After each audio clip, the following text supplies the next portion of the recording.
Ito ang latest weather update. Alamin ang pinakasariwang ulat panahon ngayon dito sa Information TV Educational Channel. Patuloy pa rin magdudulot ng mga kalat-kalat na pag-ulan, mga pagkidlat at pagkulog ang southwest monsoon o habagat sa may kanlurang bahagi ng Southern Luzon. Lalo na po sa may Palawan area na kung saan ngayong hapon hanggang mamayang gabi ay inaasahan natin na makakaranas sila ng mga bugso-bugso mga pag-ulan dala ng habagat.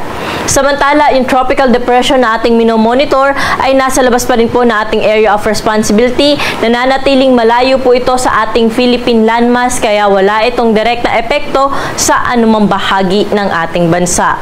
Kaya po dito sa Metro Manila, pati na rin sa ibang bahagi pa na ating kapuluan, ngayong hapon hanggang mamayang gabi ay mga pulu-pulong mga pag-ulan o mga isolated rain showers dala ng mga localized thunderstorms yung ating inaasahan. Kaya po kung lalabas tayo ng ating mga tahanan o kung pauwi po tayo ng ating mga tahanan ngayong araw ay ugaliin po natin mag-check na ating social media accounts pati na rin na ating website para makita po natin kung meron tayong inaasahan ng mga pag-ulan dala ng thunderstorms sa isang lugar. At pwede po natin bisitahin yung ating social media accounts sa DOST_pag-asa.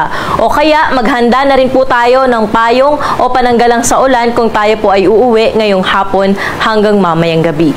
Maliban po sa nabanggit natin na tropical depression na nasa labas sa ating area of responsibility, wala pa naman po tayong naasahan na anumang sama ng panahon na posible pong makaapekto sa ating bansa.